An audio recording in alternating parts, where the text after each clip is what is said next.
Well, hello, dear students, and today we are starting the first lecture, Efficient Learning. My name is Dr. Olga Saveleva. I'm an associate professor of the Sechenov University, and I'm a researcher of the Moscow State University Lomonosov MSU. And you can see a link.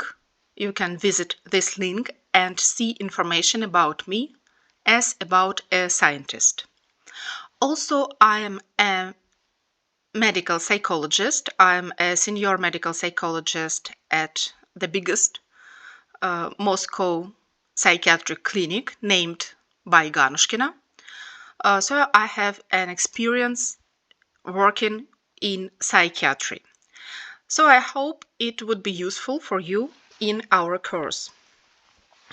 And we will start from discussion what is the difference between schooling and education.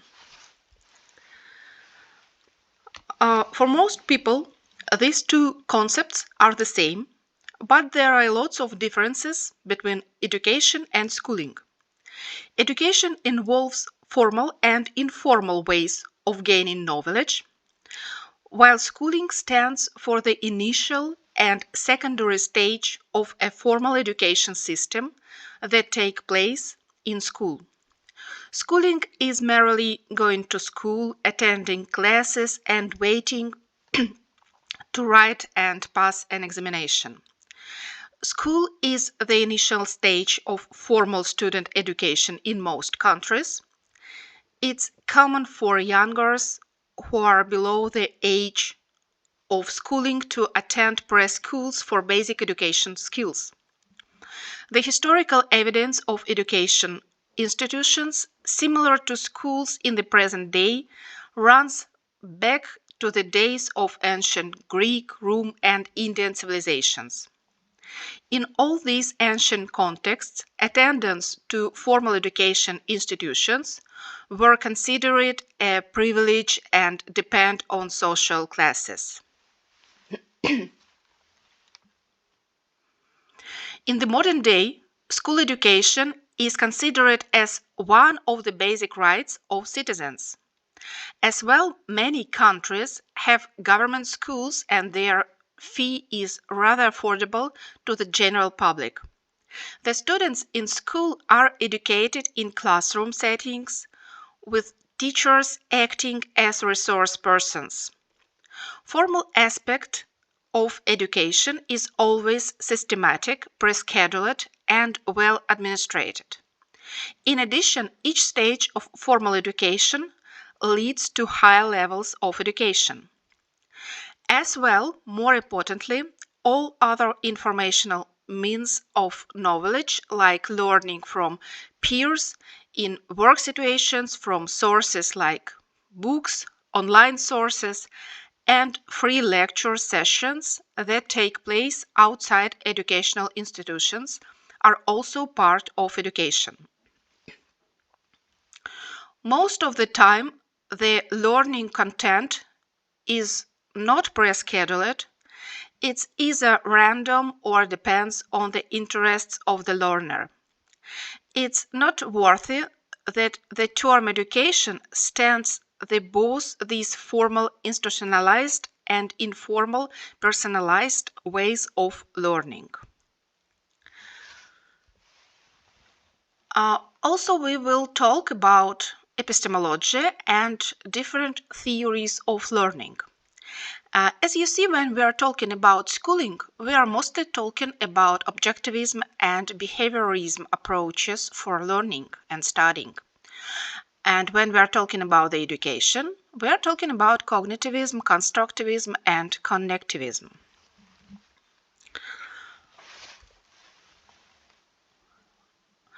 Objectivists believe that there exists an objective and reliable set of facts, principles, and theories that either has been discovered and theories that either has been delineated or will be over the course of time. The position is linked to the belief that truth exists outside the human mind or independently of what an individual may or may not believe. Thus, the laws of physics are constant, also our knowledge of them may evolve as we discover the truth out there. A teacher operating from a primarily objectivist view is more likely to believe that a course must present a body of knowledge to be learned. This may consist of facts, formulas, terminology, principles, theories, and the like. The effective transmission of this body of knowledge becomes of central importance.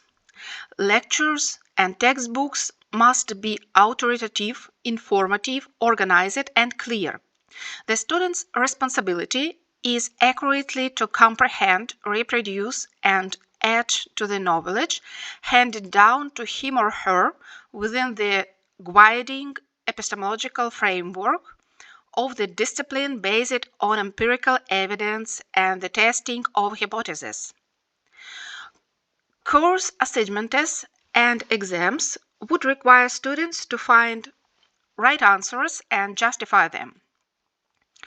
Original or creative thinking must still operate within the standards of an objectivist approach. In other words, new knowledge development must meet the rigorous standards of empirical testing within agreed theoretical frameworks. An objectivist teacher has to be very much in control of what and how students learn, choosing what is important to learn, the sequence, the learning activities, and how learners are to be assessed. Also initially developed in 1920s, behaviorism still dominates approaches to teaching and learning in many places. Behaviorism is an objectivist learning theory. Behaviorist psychology is an attempt to model the study of human behavior on the methods of the physical sciences and therefore concentrate attention on those aspects of behavior that are capable of direct observation and measurement. At the heart of behaviorism is the idea that certain behavioral responses become associated in a mechanistic and invariant way with specific stimuli. Thus, a certain stimulus will evoke a particular response. At its simplest, it may be a purely physiological reflex action, like the contraction of an iris in the eye when stimulated by bright light. However, most human behavior is more complex. Nevertheless, behaviorists have demonstrated in labs that it is possible to reinforce through reward or punishment the association between any particular stimulus or event and a particular behavior response. The bond formed between a stimulus and response will depend on the existence of an appropriate means of reinforcement at the time of association between stimulus and response. This depends on random behavior, trial and error,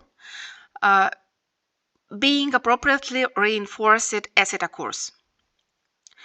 This is essentially the concept of operant conditioning, a principle most clearly developed by Skinner. He showed that pigeons could be trained in quite complex behavior by rewarding particular, desired responses that might initially occur at random with appropriate stimuli, such as the provision of food pellets. He also found that a chain of responses could be developed without the need for intervening stimuli to be present, thus linking an initially remote stimulus with more complex behavior. Furthermore, inappropriate or previously learned behavior could be extinguished by withdrawing reinforcement. Reinforcement in humans can be quite simple such as immediate feedback for an activity or getting a correct answer to a multiple choice test. Underlying a behavior approach to teaching is the belief that learning is governed by invariant principles, and these principles are independent of conscious control on the part of the learner. Behaviorists attempt to maintain a high degree of objectivity in the way they view human activity, and they generally reject references to unmeasurable states such as feelings, attitudes, and consciousness. Human behavior is, above all, seen as predictable and controllable. Behaviorism thus stems from a strongly objectivist epistemological position. Skinner's theory of learning provides the underlying theoretical basis for the development of teaching machines, measurable learning objectives, computer-assisted instructions, and multiple-choice tests. It often is implicit in the application of artificial intelligence to modifying human behavior. Behaviorism's influence is still strong in corporate and military training, and in some areas of science, engineering, and medical training. It can be of particular value for rote learning of facts or standard procedures, such as multiplication tables for dealing with children or adults with limited cognitive ability due to brain disorders, or for compliance with industrial or business standards or processes that are invariant and don't require individual judgment. It's also the underlying methodology of social media, such as Facebook, for influencing behavior through likes, numbers of hits and connections, and other status rewards.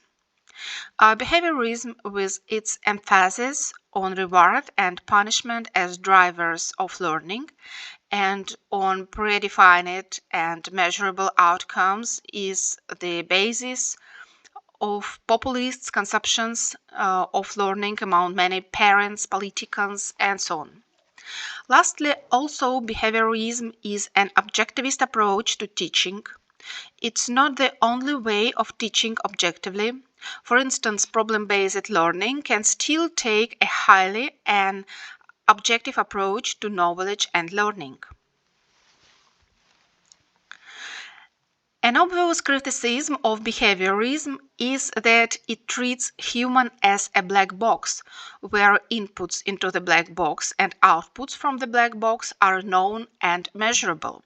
But what goes on inside the black box is ignored or not considered of interest. However, humans have the ability for conscious thoughts, decision-making, emotions, and the ability to express ideas through social discourse, all of which are highly significant for learning. Thus, we will likely get a better understanding of learning if we will try to find out what goes on inside the black box. And cognitivism is an approach that uses a metaphor, the computer analogy.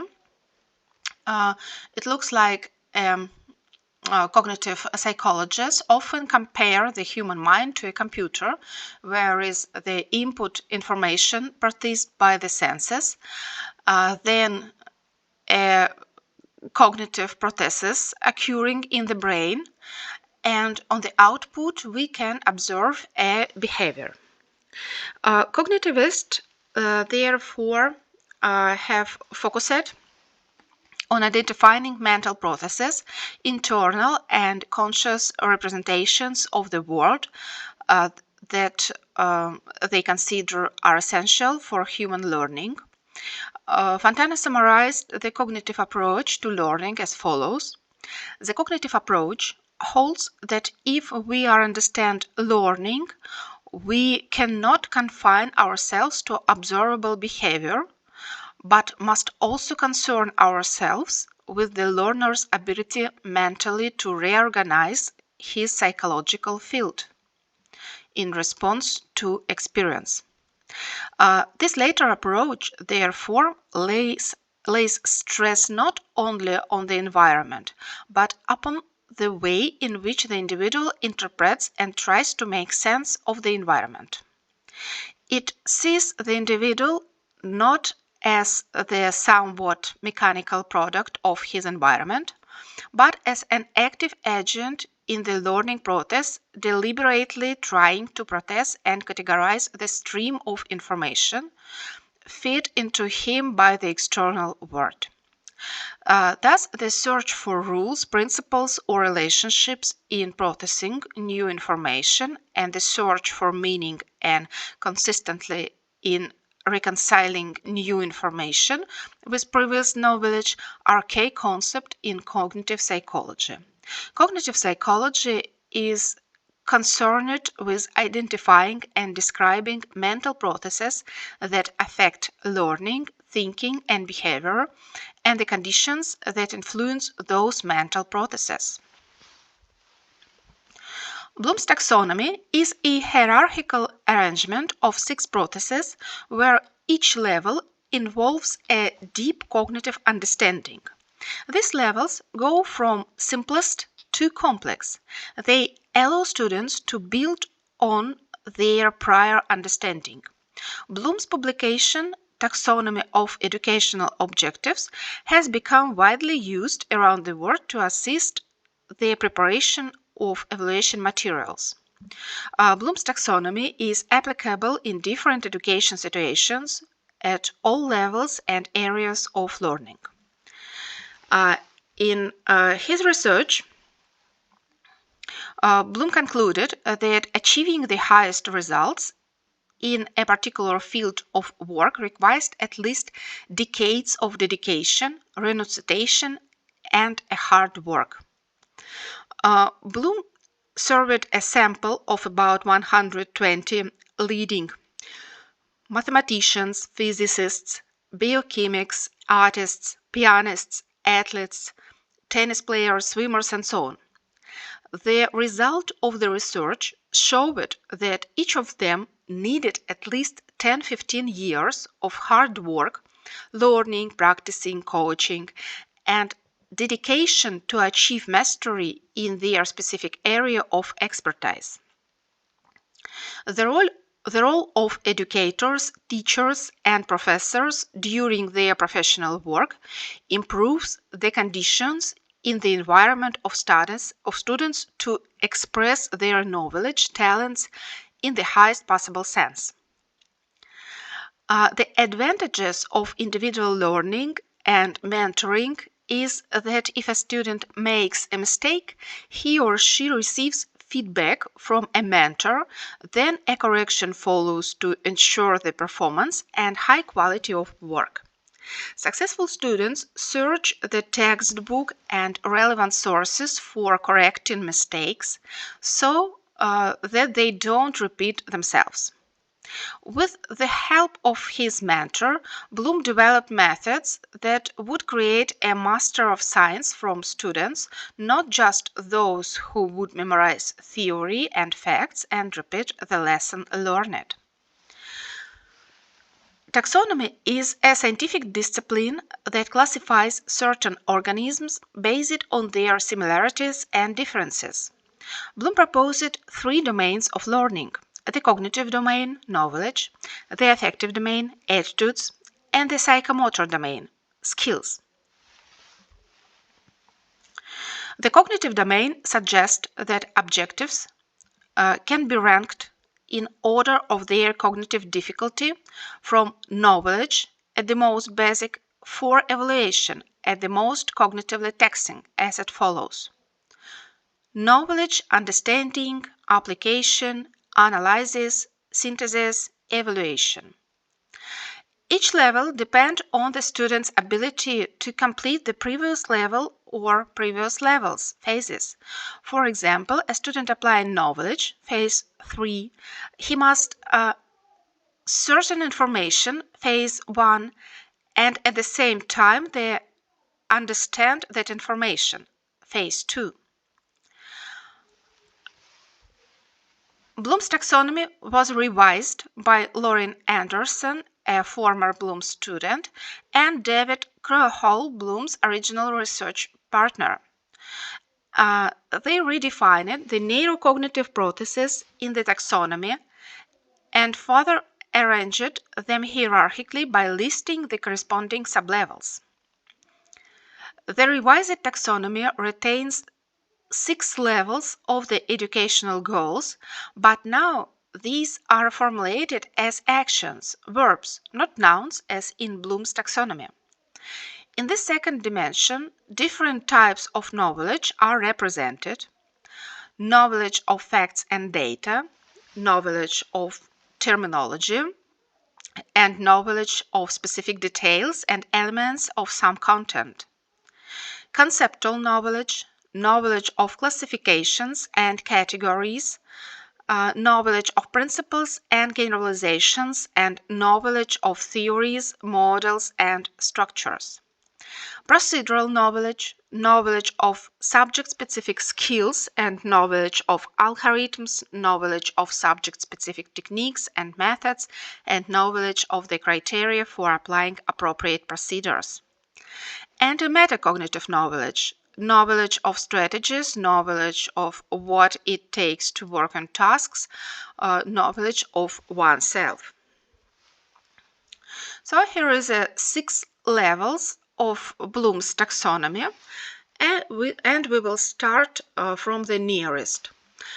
Remembering level. The learner is able to recall, restate, and remember learned information.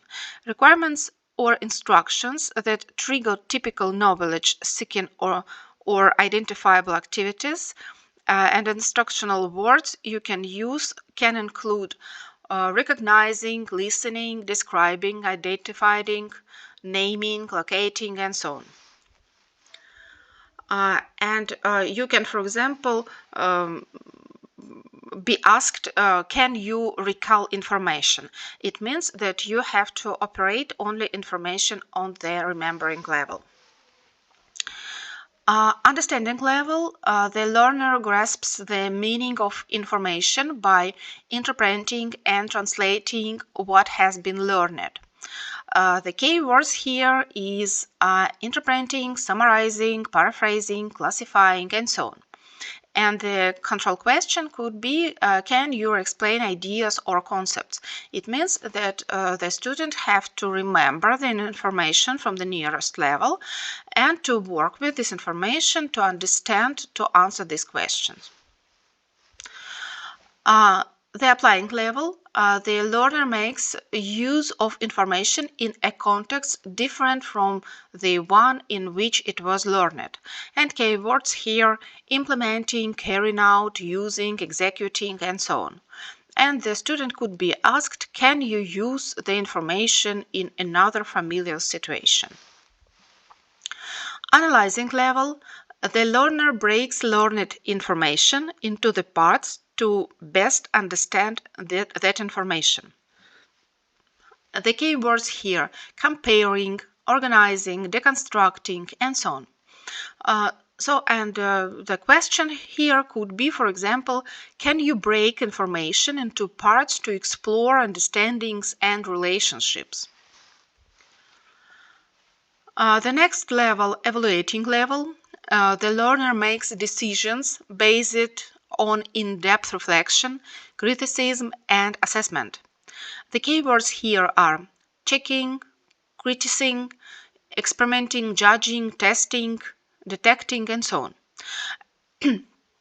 And the question could be, can you justify a decision or course of action? The highest level of this pyramid is a creating level. The learner creates new ideas and information using what has been previously learned. And the keywords here are designing, constructing, planning, producing, inventing, devising, making. And the question could be, for example, can you generate new products, ideas, or ways of viewing things?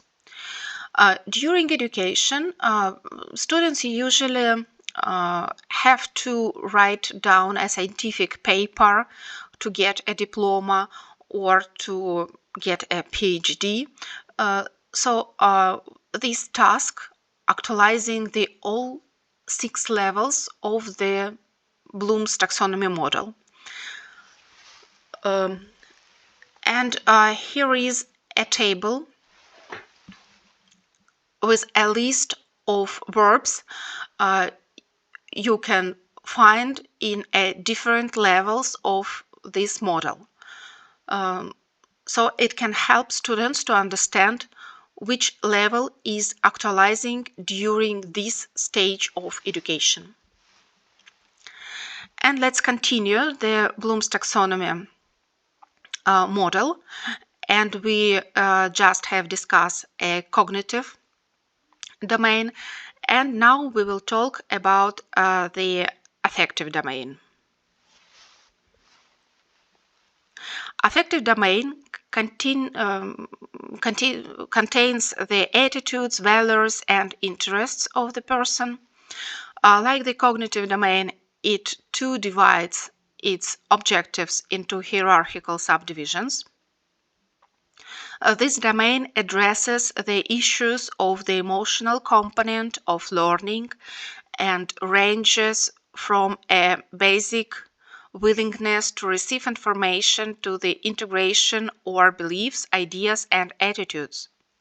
The ranked domain subcategories range from receiving at the lower and up to characterization at the top. The full ranked list is as follows: receiving, being aware of an external stimulus, feel, sense, experience. Responding to the external stimulus, satisfaction, enjoyment, contribute. Valuing, referring to the student's belief or appropriation of worth, showing preferences or respect. Organization, the conceptualizing and organizing of values, examine, clarify, integrate, and so on. Characterization, the ability to practice and act on their values, review, conclude, judge.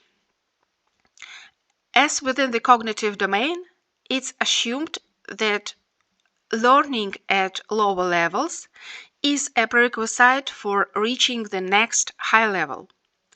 To explain the way we approach things from an emotional point of view, Bloom and his colleagues have developed 5 basic categories. Receiving refers to the willingness to receive information. For example, an individual accepts the obligation to be in class, listens to others with respect, shows an interest in social issues. Responding refers to the active participation of an individual in their education. For example, an individual shows interest in the subject, is willing to prepare a presentation, participate in class discussions, and likes to help others. Valuation ranges from simply accepting some value in the lesson to commitment. For example, an individual expresses faith in democratic processes, respects the role of science in everyday life, shows concern for the well-being of others, or shows an understanding of personal and cultural differences. Organization refers to the process a person goes through when he or she associates different values, resolves conflicts between them, and begins to adopt them. They adjust behavior to a value system. For example, they start to recognize the need for a balance between freedom and responsibility in a democracy, accept responsibility for one's behavior, accept standards of professional ethics, or adapt behavior to their new value system. Characterization is the level of adoption an individual has a developed system of evaluation in terms of their own beliefs, ideas, and attitudes that guide their behavior consistently and predictably. For example, they will express confidence in working independently, demonstrate a commitment to the ethics, demonstrate good personal, social, and emotional judgment, and live out healthy life habits. And let's talk about the last psychomotor domain. Psychomotor domain contains human skills. The psychomotor domain refers to human movement from a psychological perspective, those objectives that are specific to reflect actions, interpretative movement, and discrete physical functions. It's a misunderstanding of the psychomotor domain that physical objectives that support cognitive learning fit the psychomotor label, learning how to chop vegetables or sanding a piece of wood. These physical actions are a vector for cognitive learning, not psychomotor learning. The psychomotor domain is concerned with how we recognize the world around us using our bodies and senses. For example, how we, such as learning how to surf in tennis or perform multiple somersaults in high diving or trampoline. This third domain has received the least attention than the previous two. Bloom and his colleagues didn't complete their work on the psychomotor domain, leading to later research by other authors. Dave's psychomotor domain is perhaps the most common version. It deals with levels of competency in physical tasks. Dave suggested 5 levels from the initial discovery to mastery of the physical skills. Initiate level, you can observe and copy someone else performing a task. Then you can perform a task from memory or follow written or audible instructions. Then you can perform a task without help from others to a high level of accuracy. Then you can adapt the processes of fit individual requirements. You can adapt the movement when faced with a complication. And at the end, you can perform movements in an unconscious way. It has become second nature. We sometimes refer to this as muscle memory, and this is a naturalization level. As an example, I can remember our patients with Alzheimer's disease, people who don't remember nothing about their life before, who they are, where they from, where they was born, what did they do during their life. But sometimes we can see like these people doing something physically using this motoric according to their previously professional life. So this is a really muscle memory, and they don't remember nothing about yourself, but muscles remember the motion they did all their professional life. Elizabeth Simpson's psychomotor domain is concerned with using and coordinating motor skills. It's a track toward mastery. Everything starts from the perception level. You can use sensory cues to direct you, observation, written or verbal instruction. Then you are ready to act. It's a mindset. You are primed to act.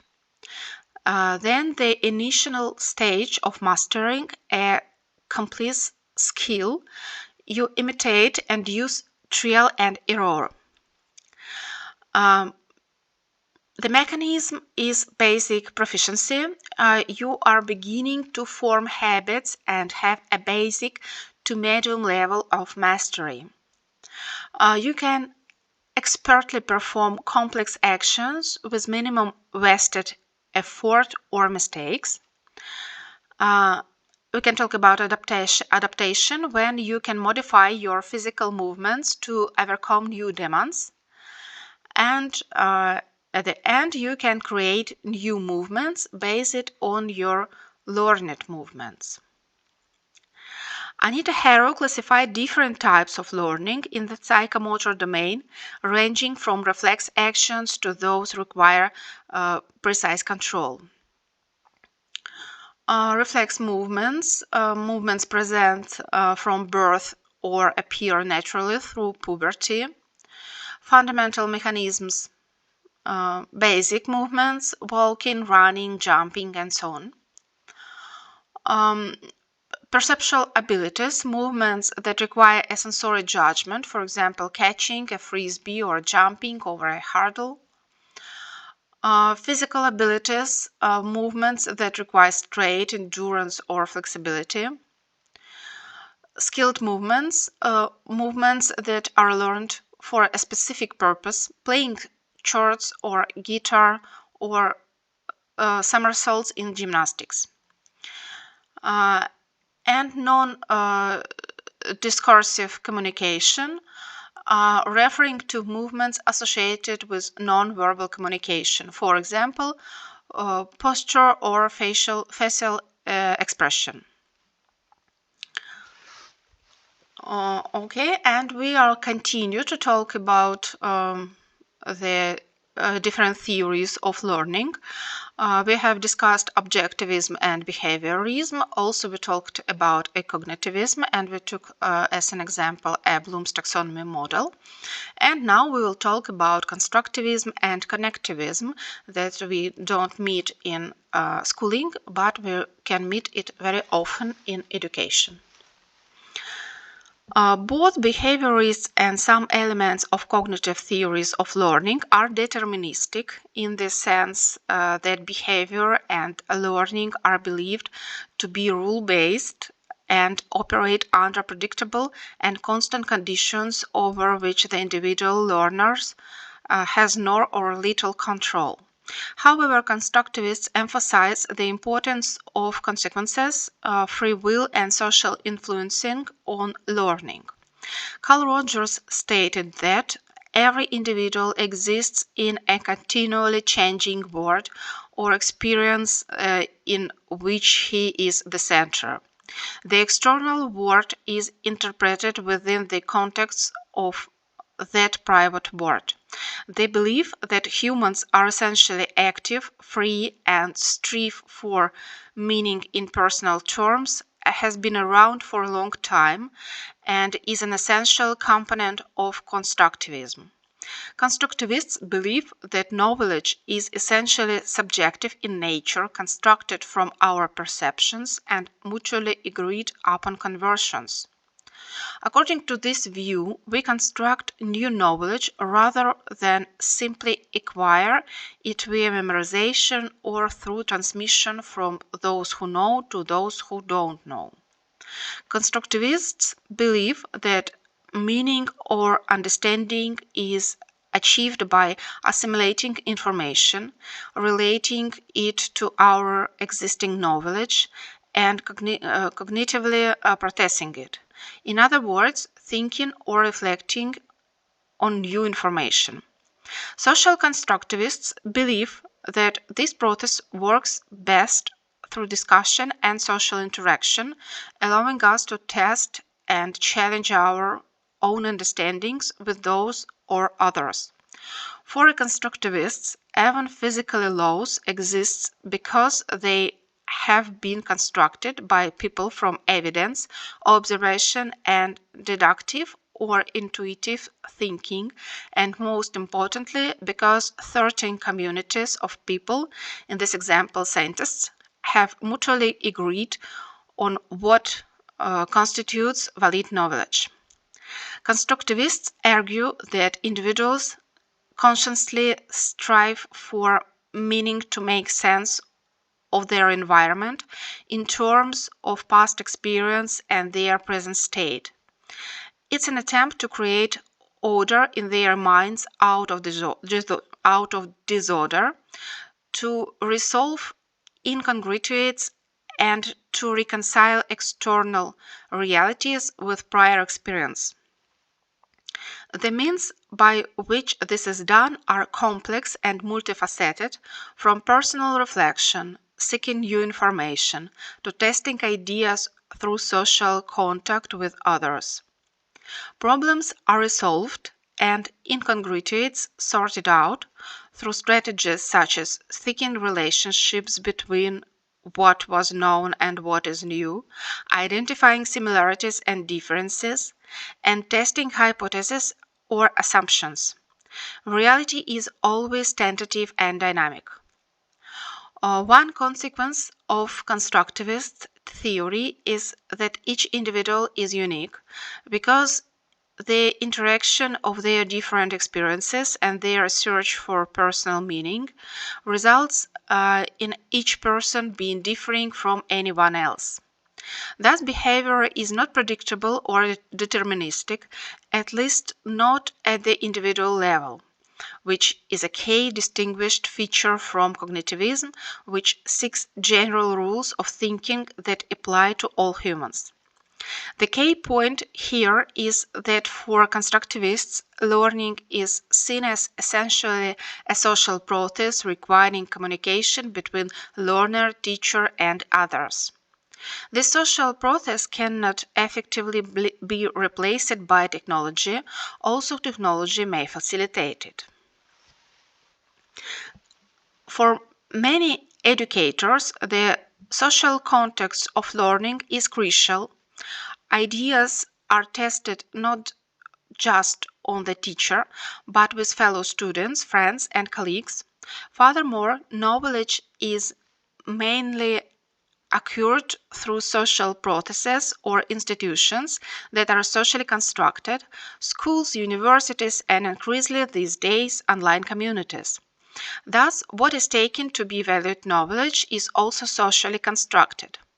Constructivists believe that learning is a constantly dynamic process. Understanding of concepts of principles develops and becomes deeper over time. For instance, as a very young child, we understand the concept of heat through touch. As we get older, we realize that it can be quantified, such as -20 centigrade being very cold, unless you live in Siberia, whereas -20 degrees would be considered normal. As we study science, we begin to understand heat differently. For instance, as a form of energy transfer, then as a form of energy associated with the motion of atoms or molecules. Each new component needs to be integrated with prior understandings and also integrated with other related concepts, including other components of molecular physics and chemistry. Thus, constructivist teachers place a strong emphasis on learners developing personal meaning through reflection, analyzing, and the gradual building of layers or depth of knowledge through conscious and ongoing mental processing. Reflection, seminars, discussion forums, small group work, and projects are key methods used to support constructivist learning. Also, problem solving can be approached in an objectivist way by predetermining a set of steps or proceed to go through predetermined by experts. It can also be approached in a constructivist manner. The level of teacher guidelines can vary in a constructivist approach to problem solving, from none at all to providing some guidelines on how to solve the problem, to directing students to possible sources of information, that may be relevant to solving that problem, to getting students to brainstorm particular solutions. Students will probably work in groups, each helps others and compare solutions to the problem. There may not be considered one correct solution to the problem, but the group may consider some solutions better than others depending on the agreed criteria of success for solving the problem. It can be seen that there can be degrees of constructivism, since in practice the teacher may well act as first among equals and help direct the process so that suitable outcomes are achieved. The fundamental differences is that students have to work toward constructing their own meaning, testing it against reality, and further constructing meaning as a result. Constructivists also approach technology for teaching differently from behaviorists. From a constructivist perspective, brains have more plasticity, adaptability, and complexity than current computer software programs. Other uniquely human factors, such as emotion, motivation, feel of free will, values, and a wider range of senses, make human learning very different from the way computers operate. Also, constructivist approaches can be and have been applied to all fields of knowledge. They are more commonly found in approaches to teaching in the humanities, social sciences, education, and other less quantitative subject areas. Connectivism has emerged in recent years that are particularly relevant to a digital society. Connectivism is still being refined and developed, and it's currently highly controversial with many critics. In connectivism, it's the collective connections between all the nodes in a network that result in new forms of knowledge. According to Simmons, knowledge is created beyond the level of individual human participants and is constantly shifting and changing. Knowledge in networks is not controlled or created by any formal organization. Also, organizations can and should plug into this world of constant information flow and draw meaning from it. Knowledge in connectivism is a chaotic, shifting phenomenon as nodes come and go, and as information flows across networks that themselves are interconnected with myriad other networks. The significance of connectivism is that its proponents argue that the internet changed the essential nature of knowledge. The pipe is more important than the content within the pipe, to quote Simmons again. Downs makes a clear distinction between constructivism and connectivism. In connectivism, a phrase like constructing meaning makes no sense. Connections form naturally through a process of association and are not constructed through some sort of intentional action. Hence, in connectivism, there is no real concept of transferring knowledge, making knowledge, or building knowledge. Rather, the activities we undertake when we conduct practice in order to learn are more like growing or developing ourselves in our society in certain or connected ways. For Simmons, it's the connections and the way of information flows that result is knowledge existing beyond the individual. Learning becomes the ability to tap into significant flows of information and to follow those flows that are significant. He argues that Connectivism presents a model of learning that acknowledges the tectonic shifts in society, where learning is no longer an internal, individualistic activity, learning defined as actionable knowledge. So learning can reside outside of ourselves, within an organization or a database. Simmons identifies the principles of connectivism as follows. Learning and knowledge rests in diversity of opinions. Learning is a process of connecting specialized nodes of information sources. Learning may reside in non-human appliances.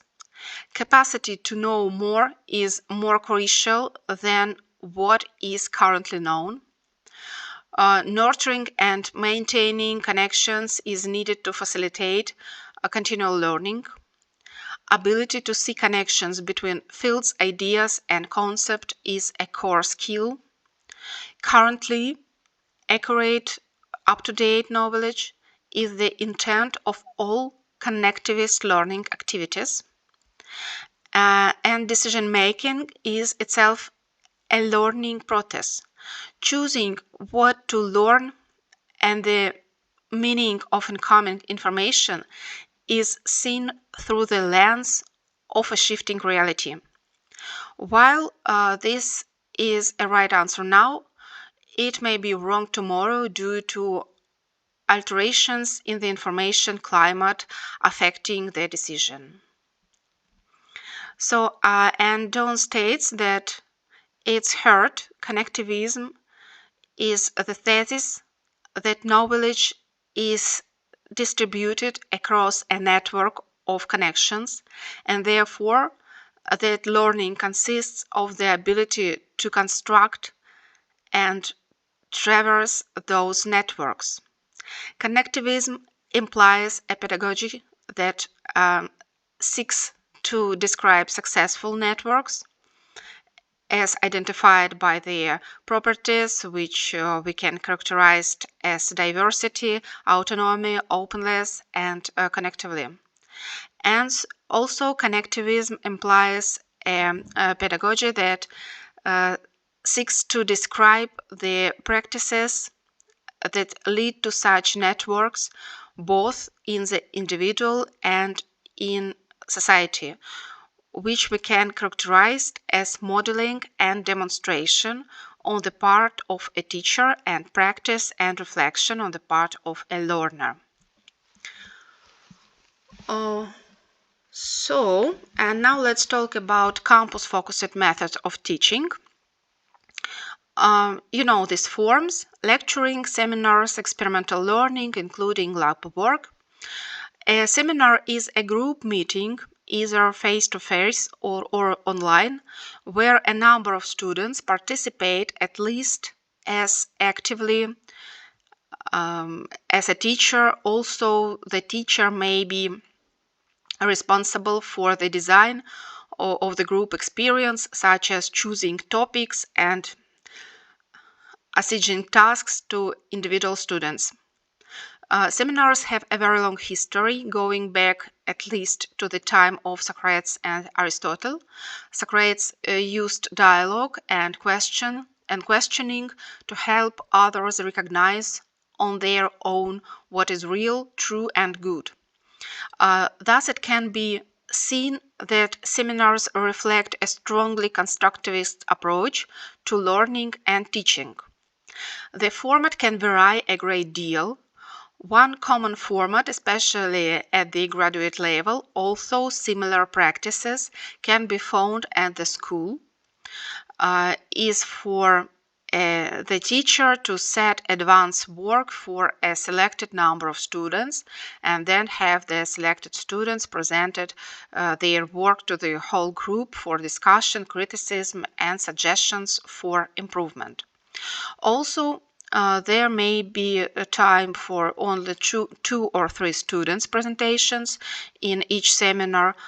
Over a whole semester, every student gets their turn.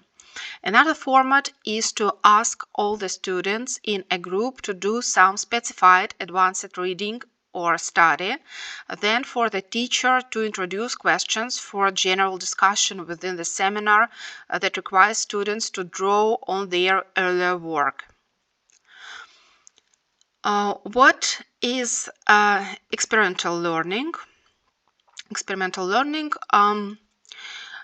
Simon Fraser University has defined experimental learning as the strategic, active engagement of students in opportunities to learn through doing and reflection on those activities which empowers them to apply their theoretical knowledge to practical endeavors in a multitude of settings inside and outside of the classroom.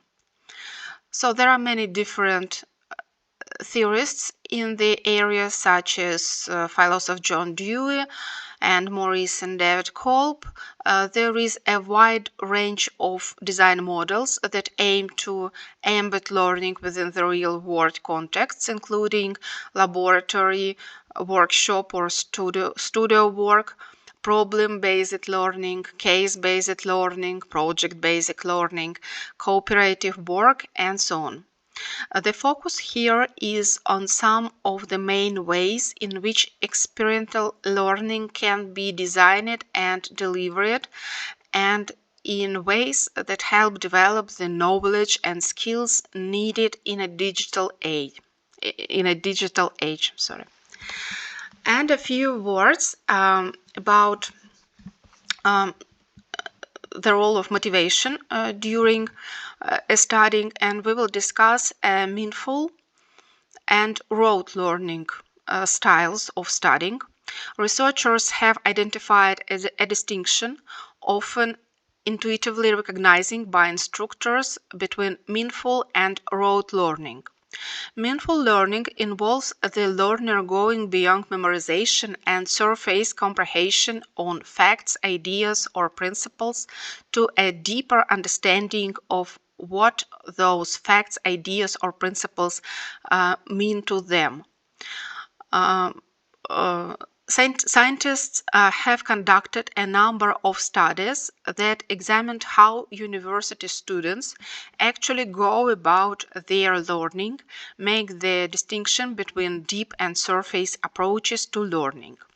Students who adopt a deep approach to learning tend to have a prior intrinsic interest in the subject. Their motivation is to learn because they want to know more about a topic. Students with a surface approach to learning are more instrumental. Their interest is primarily driven by the need to get a pass grade or qualification. Subsequent research showed that as well as students' initial motivation for study, a variety of other factors also influence students' approaches to learning. In particular, surface approaches to learning are more commonly found when there is a focus on information transmission, tests that rely mainly on memory, a lack of interaction and discussion. On the other hand, deeper approaches to learning are found when there is a focus on analytical or crucial thinking or problem solving, in-class discussion, assessment based on analysis, synthesis, compression, and evaluation. Constructivists believe that knowledge is mainly acquired through social processes which are necessary to move students beyond the surface learning to deep levels of understanding. Connectivist approaches to learning also place heavy emphasis on networking learners, with all participants learning through interaction and discussion between each other, driven both by their individual interests and the extent to which these interests connect to the interests of the other participants.